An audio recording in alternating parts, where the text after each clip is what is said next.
Yo, we back with another one and another one and another one.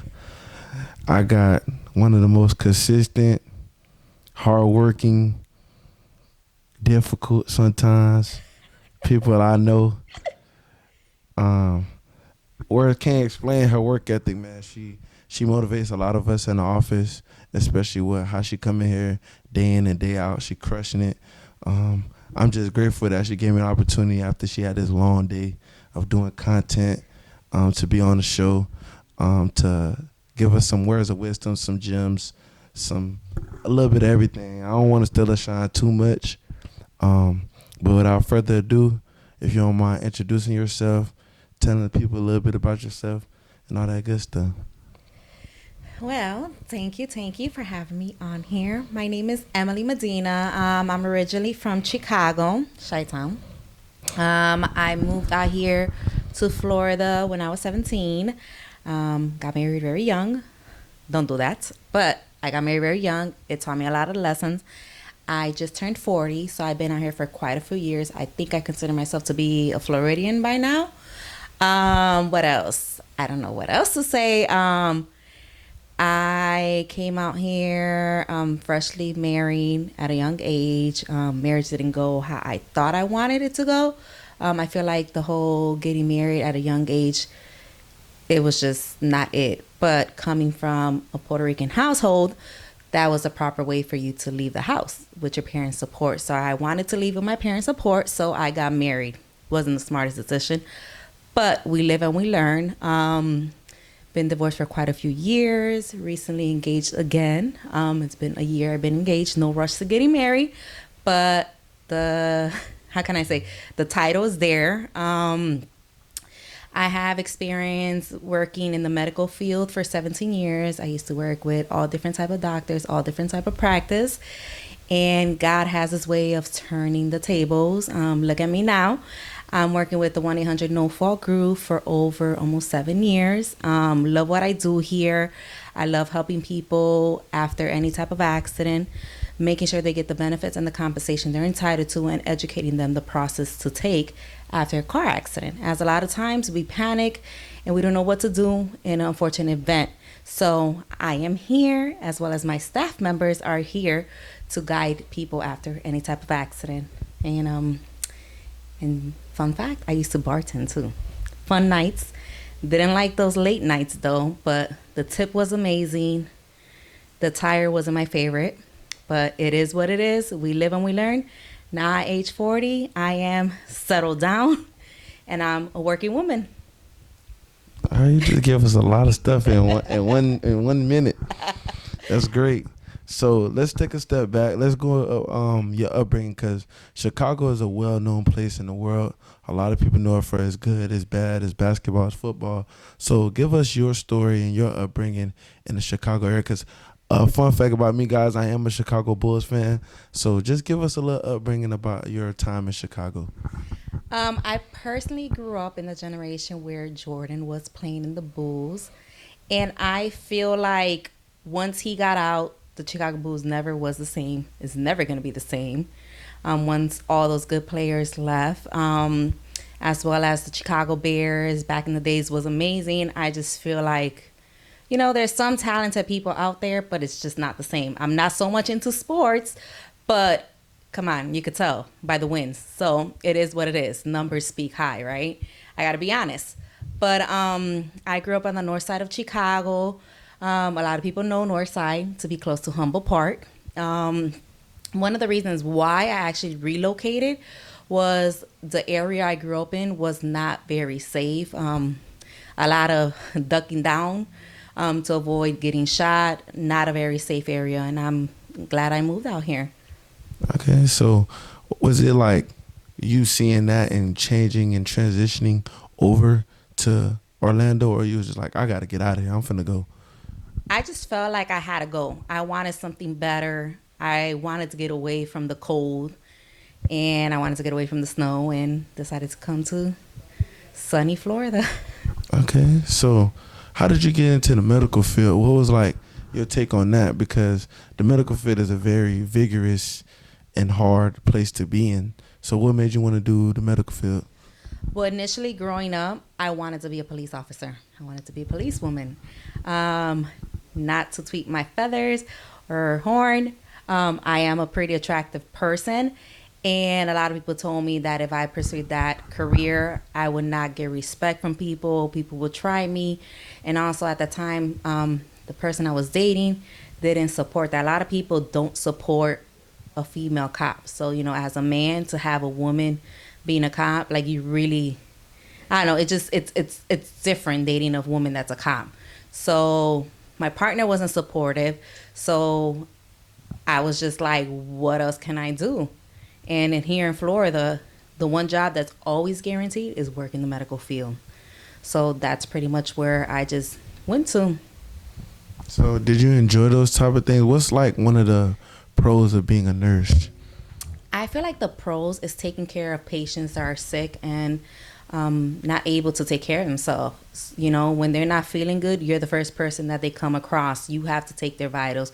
You have to keep them calm. You have to nurture them. You have to like really care for them and make them feel like, okay, like you're not alone. I'm here. And one of my favorite things about being a nurse was drawing blood. I'm very good drawing needles, using needles to draw blood. I'm scared of needles. I ain't gonna lie. I'm a very good phlebotomist. So you always was into all this. So you're not scared of blood or nothing like that. Honestly, another confession, I don't like getting poked. I don't mind poking people. And this comes from a person that has over 27 tattoos. I do not like needles. And the reason why was growing up, I was always in the hospital. So I guess that trauma was caused to me from a child. So as an adult, when I do go to the hospital for ER visit, I tell them to use the butterfly. The butterfly is the smallest needle with the little tube, the little long tube that hangs. That's what they call that. That's called the butterfly. Or if not, if they use a needle, I ask the gauge that they use, because sometimes the thicker the gauge is, that hurts. That's painful. So I am one that I do not donate blood because I don't like needles. It's not my favorite. I feel that though. I don't mind getting poked, but I just don't. I'm not a big fan of it. I wouldn't be like, okay, yeah, just poke me. Nah. So now, you say you like tattoos. What's like? Cause I don't have tattoos. So like, what is the infatuation with tattoos? What is your take on I it? personally feel like that once you get that one tattoo, it's like unstoppable. Like it's just a therapy. Like it's just therapeutical. Like it's just like my tattoos, mostly all of them have a meaning to them. So it's just therapeutical. Like it's just a therapy. What was your first tattoo? What was it? My first tattoo was, everyone says do not get your partner's name. I was very dumb. I was 16 and I got my ex-husband's name tattoo on my calf. It was my calf because I have huge calves. So in my mindset, there's no bones there. It's just nothing but meat. So that didn't hurt. But it was the dumbest decision ever because a few years later, I had to get a cover up. Okay. So what would you want to tell like females around the world? Like what's something that you want to tell them and express to them? Because a lot of females right now are like lost, I would say, or not understanding where they can go, or they don't understand what they can do, what power they have. And hence this is why the segment was created, because I want to bring females together. So what's like something that you want to tell females and understand, like, certain things? I feel like growing up, I rushed the process, and that's one of my biggest mistakes. So I would tell any female, don't rush. Don't rush through life. Don't rush anything. What is meant to be, it's going to be. It's going to happen. It's all on God's timing. When you rush into things, things never end up how you want it or how you expect it. So stop, pause, and take your time. Enjoy every moment of life. And just because one person is living it at the moment, what you want to live, your time is coming. Just wait for your time. God has a time for everyone. What is like a biggest lesson you had to learn in your journey becoming the woman you are today? My biggest lesson was getting married early. Like, I got married so young, and when I got married, I I really wasn't right. I really wasn't like in the right mindset because I let him control everything. So he was the one paying all the bills. He was running the bank account. And when I got divorced, I had to start all over, all fresh, and I was just lost. I didn't know where to start. I didn't know what to do. I was just a little duck walking around alone, just trying to figure out life. So why do you think that happens? Because that's what a lot. I was talking to plenty of females. They all have a different answer to this question. So the question is, because it's kind of coincides to what you said, as far as why do you think women are declining when they get in relationships and the man excels? I feel like there's so many women that have expectations from a man and for him to be the main provider. And I guess when I was married, speaking from my experience, that was my thing, like the man is in charge of everything. I'm just a housewife. And we live in a new generation where that expectation needs to like die down because a woman has a lot as much as a man to bring to the table. Equally, you will build a lot more together. There's no 50-50. It's 100 and 100.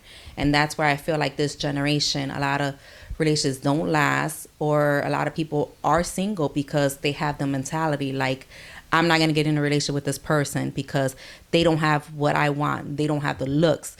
But you have to sometimes date someone that's out of your comfort zone. You have to take that risk. If you're used to dating someone that's always in your field, your view of life, you're going to get the same story over and over and over. I feel that. So let's talk about the fashion. Because you're the type of person, you like to dress up. You like to wear your heels. I know you like to color coordinate. You know what I'm saying? So give us a little bit of insight on your fashion, what you like to wear. What's your favorite piece of clothing? What's something you wear but you really don't like wearing? So, like, give us, like, something into your closet. So, honest confession. Working for the medical field for 17 years, wearing scrubs and gym shoes, that was my preference, work attire. It's cute that I've been doing for 7 years working at this office. It lets me dress up. I have to look professional. I didn't dress up like I dress up today. When I started, I was with that young mentality, not really in a high position within the company. As I as I grew within the company, as I bossed up, I had to boss up on how I dress, how I approach people, how I carry myself, because at the end of the day, we work so much on social media platforms. Our resume is our social media. So how I look and what I post, that's how people are going to see me, who I am, and are going to do business with me. So my attire, as of right now, I love wearing my dresses. I love wearing my skirts, my different type of heels. But don't get me wrong, I'm a heel person, but I love my Jordans and my Nikes. That's all I wear. So what's your favorite pair of shoes that you got in the closet? Because you got a lot of shoes. And there's a lot to choose from. I don't Give have us no five. preference. Give us 5 shoes that you like. It's crazy. I don't have no preference. And me not having any preference, I just don't know from the top of my head, like the name of the shoes. I could tell you like the colors because I have that more memory. My memory be very foggy when it comes to all my gym shoes. But between me and my partner, it's just a competition. And for some reason, I shop so much on Nike when I win every raffle, and that's bad. That's bad. Yeah, I don't know, because I be always losing. I got trying to get all these shoes, trying to keep up with Emily. You can't keep up with her. She can win everything. I got sneakers for days that I haven't even worn. And I don't know, it's become a habit. One of these days I'll wear all of them back to back, but I think you should do like a shoe haul, like on a video on Instagram, like show us like the shoes that you got. Like, I need to. I'm actually in the process, me and my fiance, we moved to a house and we're in the process of doing a shoe room. That shoe room is going to have cameras, of course, because we do have visitors. It's going to be locked up. Sneakers are very expensive. And it's a bad habit. It's a bad, what is it called when... a hobby. It's pretty much a hobby. When you shop for constant Jordans that come out, it's a hobby, right? Yeah. What's the most you and your fiance spend on shoes? Listen, Not for nothing, but I had brought one time 3 pairs of Jordans. I brought myself a pair. I brought my fiance a pair, and I brought my nephew, my godson, a pair. And I would say that was the most I ever spent. It was close to $700. But my man's, and that's just going to my sneaker plug, not extra store, not extra website, my sneaker plug. You gotta have one of those when you Definitely. when you're a sneaker alcoholic. But it's, I would say my gym shoes always varies between, the most I ever paid for my sneakers was $230.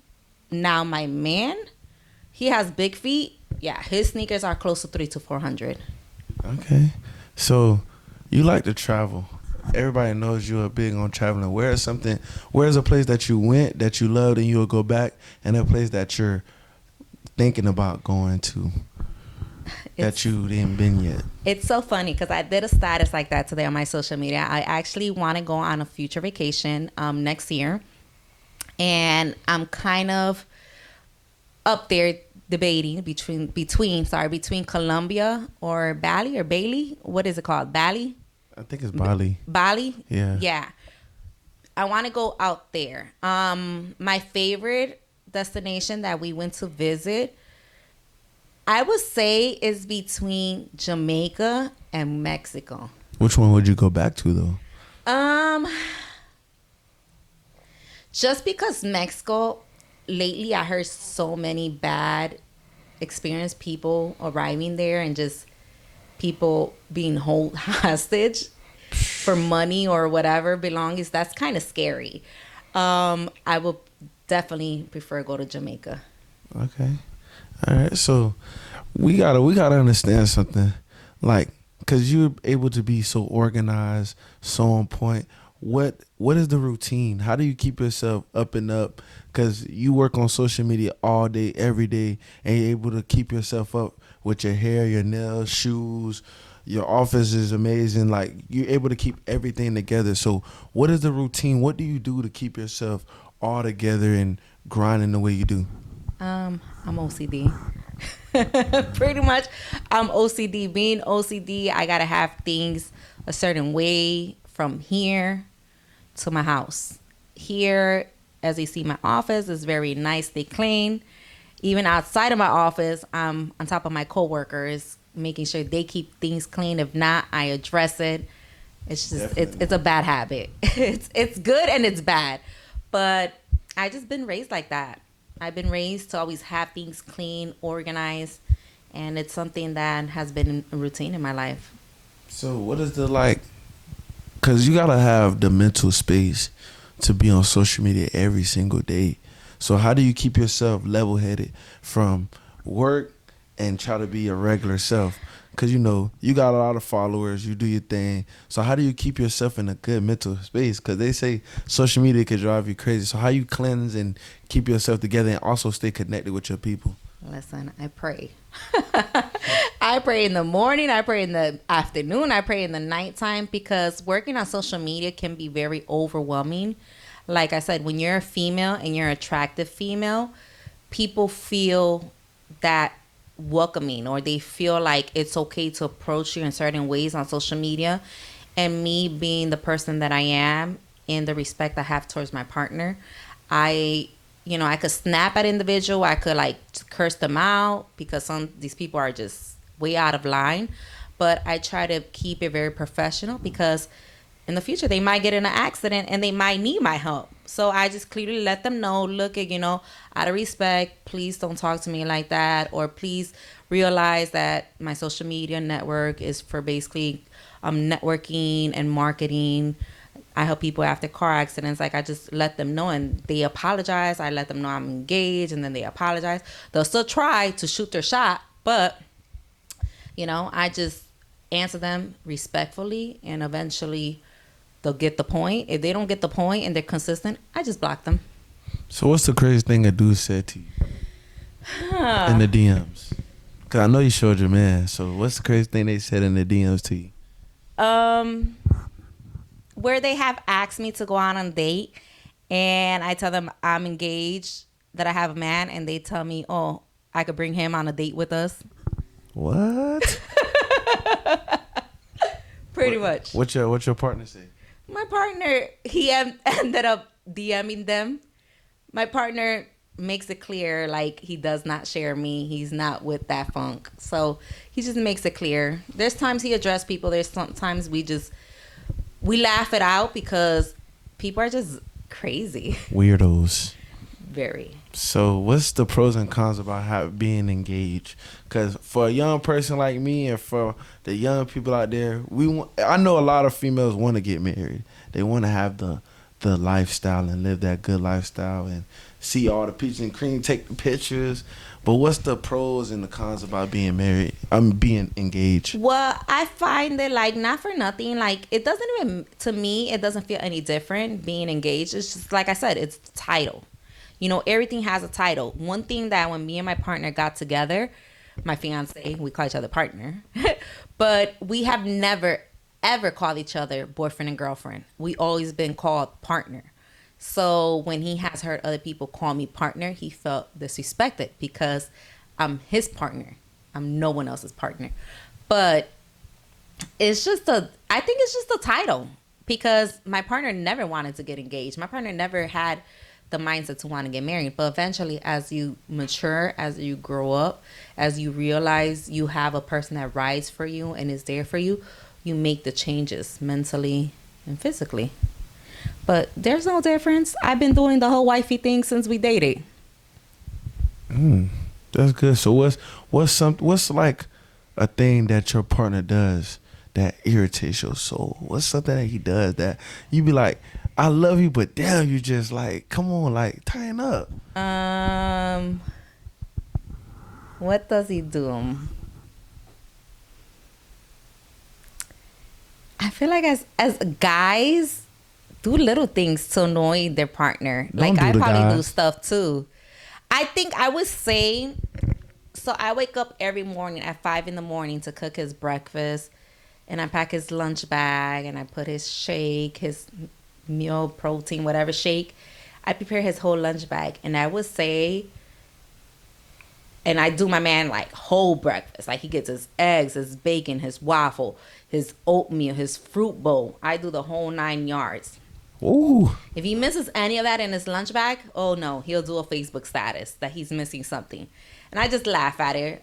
I'll just Instacart it. I'm that type of girlfriend. If I miss something, I'll Instacart it to him, or I'll just send them something else to eat. I'm a very nice girlfriend or fiance. But what annoys me the most is when he gets home after a day of work, and instead of washing his bag out, he just leaves it right there in the sink and goes to the gym. And I don't know why he can't just take 5 minutes to wash his... I don't even think it takes 5 minutes. Just a few minutes to wash everything that's in that bag.